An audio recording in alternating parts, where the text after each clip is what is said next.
আসসালামু আলাইকুম সম্মানিত ভিউয়ার্স।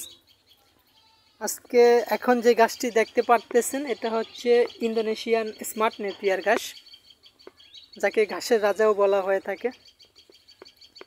দর্শক দেখুন কীরকম জমিতে ফলন হয়েছে এই ইন্দোনেশিয়ান স্মার্ট নেপিয়ার ঘাসটি। আপনারা যারা গরু ছাগল পালন করতে চান বা খামার শুরু করেছেন, ঘাসের প্রয়োজন, তো সেক্ষেত্রে আপনাদের বলবো যে আপনারা এই স্মার্ট নেপিয়ার ঘাসটা চাষ করতে পারেন। এটা হাই প্রোটিন সমৃদ্ধ একটি ঘাস, 22 থেকে 25% প্রোটিন আছে এই ঘাসটাতে, আর অধিক পরিমাণে পাতা হয়ে থাকে। দর্শক দেখুন এই নিচ থেকে উপর পর্যন্ত সম্পূর্ণ অংশই কিন্তু পাতা আর পাতা, এটা যতটুকু হয় পাতা হয়ে থাকে।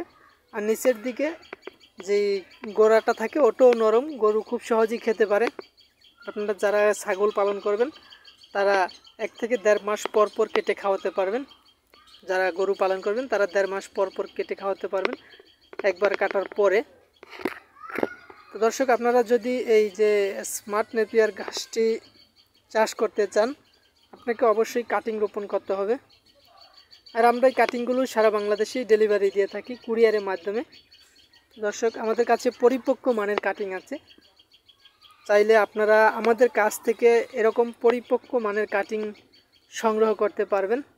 আমাদের ঠিকানা হচ্ছে শরীয়তপুর জেলা, গোসাইরহাট থানা। আমরা বিগত 3 বছর যাবত এই ঘাসের কাটিংগুলো বাংলাদেশের যে কোনো প্রান্তে ডেলিভারি দিয়ে আসছি।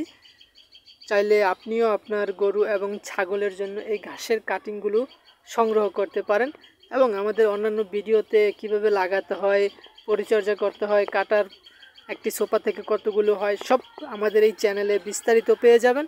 তো সেজন্য আপনি চ্যানেলটি সাবস্ক্রাইব করে আমাদের পাশেই থাকবেন। সকলে ভালো থাকবেন। আল্লাহ হাফেজ।